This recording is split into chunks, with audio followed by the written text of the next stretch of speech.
Here is a number worth sitting with before anything else: 126.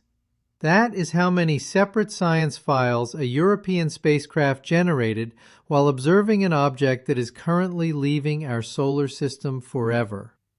5 different instruments, 7 observation sessions, 11 gigabits of raw data. And what has been shown to the public from all of it is a 15-second video from a navigation camera, the least scientifically capable instrument on the entire spacecraft. This is not speculation. This is not a leaked document. This is confirmed, published mission activity from the European Space Agency's own JUICE spacecraft, and it is the opening thread of a real, ongoing scientific story surrounding the interstellar object known as 3I Atlas. No invented colors, no fabricated signals, just the actual data trail followed all the way through, and a chemical contradiction near the end of it that current formation models genuinely cannot resolve. Start with what 3I Atlas actually is, because the real object is already strange enough without embellishment. It is the third confirmed interstellar object ever catalogued by astronomers, following the brief tumbling visit of Oumuamua in 2017 and the more conventional cometary body Borisov in 2019. Those 2 prior visitors are worth pausing on because they set the baseline every new interstellar object gets measured against. Oumuamua showed no visible tail, no detectable outgassing, and a light curve so extreme that researchers inferred an object shape more like a flattened pancake or an elongated cigar than any comet or asteroid previously catalogued. It also displayed a small, non-gravitational acceleration as it left, a subtle push beyond what the Sun's gravity alone could explain, eventually attributed by most researchers to outgassing of hydrogen too faint to detect directly. Borisov, arriving 2 years later, was in most ways the opposite case, a genuinely unremarkable interstellar comet, actively venting familiar gases, behaving almost exactly like a comet born in our own solar system, just arriving from somewhere else. 3I Atlas sits in an odd position between these 2 precedents, active enough to produce a real measurable coma and real spectroscopic signatures the way Borisov did, but carrying a chemical fingerprint in that coma that does not match either prior object or, more importantly, does not cleanly match its own confirmed origin. Every object native to our solar system, every planet, asteroid, and periodic comet moves on a closed elliptical path around the Sun, a trajectory described by an orbital eccentricity value less than 1. 3I Atlas does not. Its trajectory carries a hyperbolic eccentricity, a value greater than 1, meaning it is not looping around our Sun in a repeating ellipse. It is passing through on a single open arc, borrowing our Sun's gravity for one pass before continuing outward permanently into interstellar space, never to return. That single number is the entire proof of its origin, and it is worth restating plainly. It came from somewhere else, and no other explanation fits the measured trajectory. Isotopic modeling places that origin around a low metallicity star, likely in the outer disk of our galaxy, a region where heavy elements are scarce because fewer generations of stars have lived and died there to seed the interstellar medium through stellar nucleosynthesis. Astrometric reconstructions suggest this object has been traveling through the emptiness between star systems for something on the order of 10 billion years. It is older than our Sun. It is older than Earth. It formed before our solar system existed at all, then spent 10 billion years crossing the dark, and simply happened to intersect our corner of the galaxy for a few short months. It helps to understand exactly why a hyperbolic eccentricity value is such definitive proof, because this is the single most important concept in the entire story, and it comes down to basic orbital mechanics. Every orbit is a balance between an object's velocity and the gravitational pull acting on it. If an object is moving slower than what is called escape velocity relative to the Sun at its given distance, gravity wins, and the object is captured into a closed loop, an ellipse, forever bound to return. If an object is moving faster than escape velocity, gravity can only bend its path, not close it into a loop.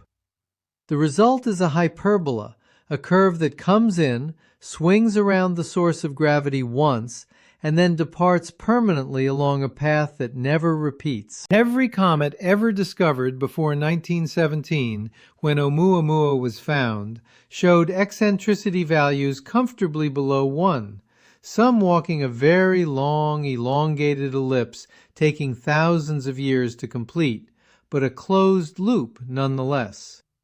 3I Atlas, by contrast, is moving so far in excess of solar escape velocity at its position that no plausible amount of solar gravity, planetary interaction, or measurement error could ever pull its path back into a closed shape. This is not a matter of interpretation or theoretical modeling.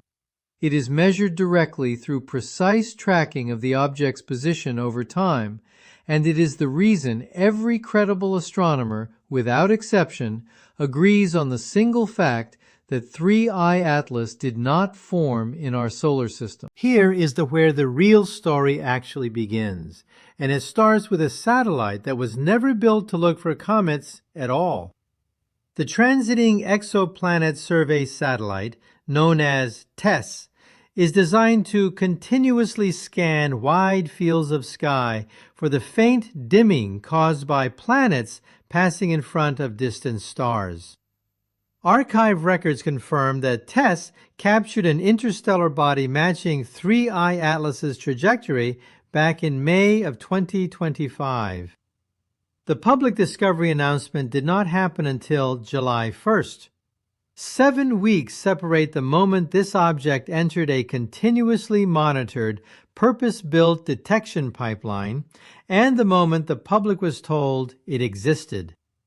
That gap is not sinister on its own. Confirming a hyperbolic trajectory to scientific certainty takes real time, cross-checking multiple independent observations, and researchers do not want to announce an interstellar visitor and then have to walk it back publicly.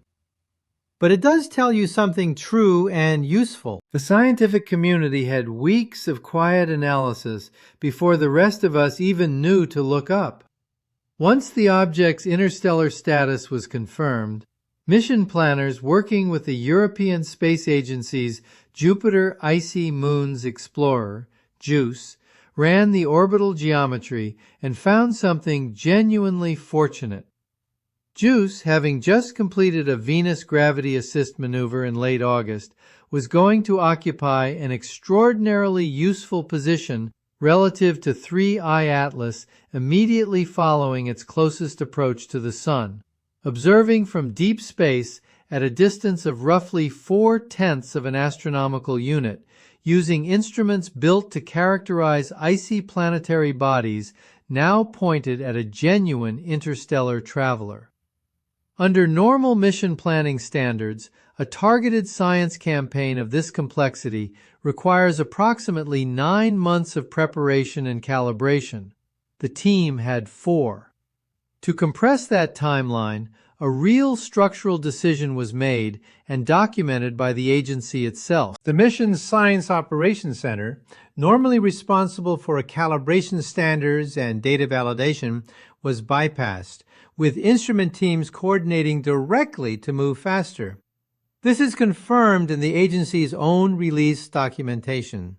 It is not something that has been done for any comet before, spectacular or otherwise. Trading a calibration safeguard for raw speed is a real decision that only makes sense if getting the data at all mattered more than getting it perfectly clean the first time. So what did those 5 instruments actually measure? MAGIS, a visible and infrared imaging spectrometer, does not take pictures. It captures molecular fingerprints. Every chemical compound absorbs and reflects light at specific wavelengths determined by the exact energy levels of its molecular bonds. And by mapping those signatures across a field of view, MAGIS builds something closer to a chemical composition atlas than a photograph, spatially resolved, meaning it can show not just what elements are present, but where within the object they are concentrated. The ultraviolet spectrograph, UVS, measures photodissociation, the process by which solar ultraviolet radiation breaks chemical bonds apart, revealing the age and structural history of the molecules involved. The submillimeter wave instrument, SWI, probes the coldest interior material released after solar heating, distinguishing between isomers, molecules built from identical atoms in different physical arrangements, which reveals the temperature and environment those molecules originally formed in. And the particle environment package measures ions, electrons, and plasma directly, checking whether the object interacts with its surroundings in ways consistent with 3 decades of accumulated cometary science. 4 instruments, 4 different measurement regimes, each purpose-built to answer a specific question about what this object actually is, chemically and physically. From all 4 combined, the public record currently contains the navigation footage and nothing else. That is a true, verifiable, and honestly kind of maddening fact. The answers likely already exist inside those 126 files. They simply have not been published yet. Now for the part of this story that current models genuinely cannot fully explain, and it does not require any invented detail to be strange. It helps first to understand how astronomers detect an element like nickel in a comet's coma from tens of millions of kilometers away, because the method itself is elegant.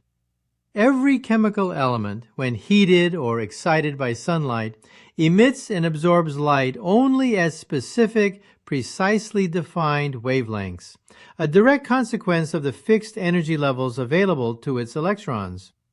Iron has its own unique set of these wavelengths. Nickel has a different, equally unique set.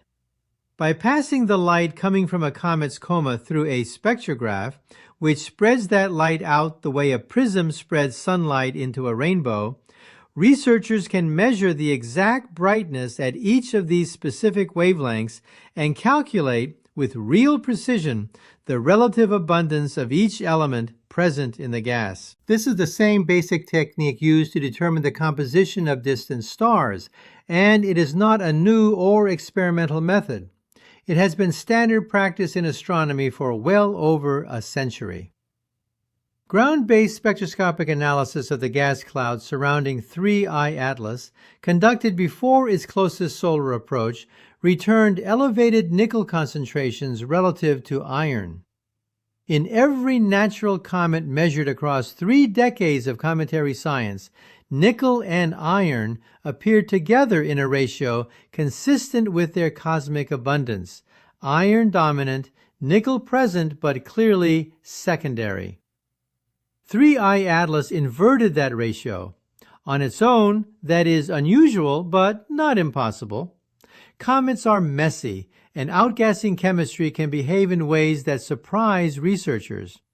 Here is the part that makes it genuinely difficult to explain away. The specific nickel-to-iron ratio detected in this object's coma falls within a range that, in broader chemical literature, is more typically associated with industrially processed nickel alloys, the kind produced through deliberate smelting and metallurgical refinement, rather than the kind produced by billions of years of slow, cold accretion of primordial rock and ice. Set that finding against the object's own confirmed origin. Isotopic analysis using the James Webb Space Telescope places three I-Atlas's formation around that same low metallicity star in a region of the galaxy where the interstellar medium had not yet been enriched with heavy elements by successive generations of stellar nucleosynthesis. JWST reaches this conclusion using a related but distinct technique, measuring the ratios between different isotopes of the same element, atoms with identical chemical behavior but slightly different masses due to extra neutrons in the nucleus, because those isotope ratios shift measurably depending on how many generations of stellar fusion and supernova enrichment have occurred in a given region of the galaxy before an object formed there. Functionally, that is an environment with almost no free iron and almost no free nickel available at the time this object would have formed. Under standard models of planetary and cometary formation, constructing a body with this specific nickel signature inside a metal-poor stellar nursery is not simply unlikely. It falls outside what current models consider physically achievable through natural formation processes alone. There are really only two honest ways to resolve that contradiction. Either the isotopic data from the most sophisticated infrared observatory ever built is wrong, which would be a significant claim about JWST's own measurement reliability, or the isotopic data is correct, the object's origin truly is metal poor, and the nickel detected in its coma was acquired later, at some point during 10 billion years of travel through the interstellar medium, through a mechanism nobody has yet identified. Neither explanation has been formally published or resolved. The anomaly was noted in the scientific record, and the broader conversation simply moved on without an answer. This is exactly why the MAGIS spatial mapping data specifically matters, and why its absence from the public record is frustrating rather than sinister. If the nickel signature captured during JUICE's November observation windows is distributed evenly across the coma, consistent with an object releasing internal material uniformly in every direction, that supports an unusual but ultimately natural internal chemistry, strange but inside the boundaries of known physical processes. If instead that nickel signature is spatially clustered rather than spread evenly, that pattern does not match what uniform outgassing from a diffuse icy nucleus typically produces. MAGIS was specifically engineered to tell these two scenarios apart. That data exists inside those 126 files right now and simply has not been shared publicly yet. Meanwhile, on the radio side of the search, teams from Beijing Normal University and Dezhou University pointed the FAST radio telescope, the largest single aperture dish on Earth, at 3 I-Atlas across 4 separate observation windows between October of 2025 and January of 2026, conducting a deliberate technosignature search for narrowband structure hidden inside what should be featureless cosmic static. It is worth explaining why a serious research team would point a radio telescope at a comet in the first place, because the logic is not fringe science, it is a standard part of how modern astronomy classifies signals. Natural astrophysical processes, the turbulence of stellar winds, the crackle of magnetic reconnection, the general thermal noise of any warm object, produce what is called broadband emission, energy spread thin across a wide range of the radio spectrum, essentially cosmic static. Engineered transmission systems, by contrast, tend to concentrate energy into narrowband emission, a signal confined to a very specific, tightly defined frequency, the radio equivalent of a laser versus a floodlight. Every technosignature search conducted by any serious institution, including long-running programs like Breakthrough Listen, works from the same basic distinction. Pointing a radio dish at an interstellar object during its most thermally active period and checking whether anything narrowband turns up is not a fringe activity. It is a completely standard, low-cost verification step that costs nothing extra once the telescope is already available, precisely because a null result, which is what happened in 3 of the 4 observation windows here, is scientifically useful too. It rules something out cleanly. 3 of those 4 windows return nothing, exactly what you would expect from 10 billion years of frozen, structureless material. In the 4th window, timed shortly after the object's closest solar approach, 5 narrow signals briefly appeared in the beam pointed directly at the target, and only in that beam. The published explanation attributes this to clock oscillator intermodulation, an internal hardware artifact of the telescope itself, a completely reasonable and scientifically conservative first explanation. It is also fair to note, honestly, that a clock artifact generated internally by the hardware should, in principle, show up regardless of where the dish is pointed, and the fact that it appeared only in one beam on one date is a detail the published methodology has not fully walked through. That does not make the signal artificial. It means the explanation, as currently written, has a loose thread that has not been tied off. All of this sits against a genuinely strange piece of institutional timing. On March 20th of this year, an official communication released through open science channels framed the entire collected 3I Atlas dataset not as an active, ongoing investigation, but as a legacy archive, described explicitly as a resource for researchers decades in the future asking different questions than the ones being asked today. Hold that framing against where the object actually is right now. 3I Atlas has already completed a close gravitational assist maneuver near Jupiter. It is accelerating outward permanently toward interstellar escape velocity, dimming faster than pre-departure models predicted. Within a matter of months, it crosses the orbit of Neptune. Within roughly a year, the orbit of Pluto. After that, it is permanently beyond the operational range of every instrument currently in service anywhere on Earth or in orbit around it. Whatever those 126 files contain, the object generating that data will not be here to reobserve if the analysis takes decades. That tension, real published data sitting unreleased while its subject permanently leaves, is the actual honest crux of this story, and it does not require a single invented detail to feel urgent. To be completely clear about where the evidence currently stands, nobody credible is claiming 3I Atlas is artificial. Isotopic contradictions in early data get resolved constantly in astronomy, sometimes because a measurement had an error, sometimes because a formation model was incomplete, sometimes because material genuinely was acquired after formation through a process not yet identified. Ambiguous radio detections that trace back to instrument artifacts are common and usually mundane. None of the individual anomalies here, on their own, points toward anything beyond ordinary, if unusually messy, cometary science.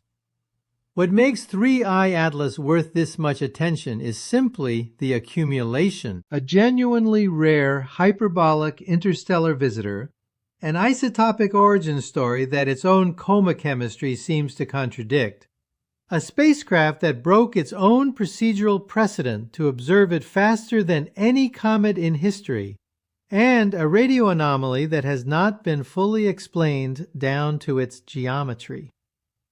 Every one of those threads is real. Every one of them is published or documented by the institutions themselves. And every one of them remains, right now, genuinely unresolved, which is a rarer thing in science communication than most channels covering this object are willing to admit. Here is what actually happens next, and this part is not speculation either. It is simply the confirmed trajectory. 3I Atlas has already passed its closest approach to Jupiter. From here, it moves outward permanently, and the researchers holding those 126 files have a shrinking window in which the object itself is still theoretically reachable by any kind of follow-up observation, however difficult. If the MAGIS spatial data is ever published, and if it shows that nickel signature clustered rather than even, that is the single data point that would force this story into a genuinely new chapter. Not because it proves anything exotic, but because it would rule out the simplest natural explanation currently on the table. That publication has not happened yet. When it does, it will settle at least one side of this open question, and until it does, the honest answer is that we do not know. And that is a strange thing to be able to say about an object that is already left. So here is where this leaves us. A once-in-a-civilization interstellar visitor came through our solar system, was watched by the largest radio dish on Earth and one of the most capable spacecraft in the solar system, and left behind a chemical signature that current science cannot yet explain, sealed inside 126 files that a formal agency communication has already described as something for the future to sort out. The object itself will not wait for that future to arrive. It is already gone. It crossed a distance that took 10 billion years to travel, spent a matter of months inside a solar system that did not exist when it began that journey, and is now continuing on permanently into the same darkness it came from. What is left behind is not a mystery in the sense of something unknowable. It is a mystery in the much more ordinary and more frustrating sense, a real answer that almost certainly already exists, sitting in a data set, waiting on a publication schedule, while the only object that could ever confirm it directly keeps moving further out of reach with every day that passes.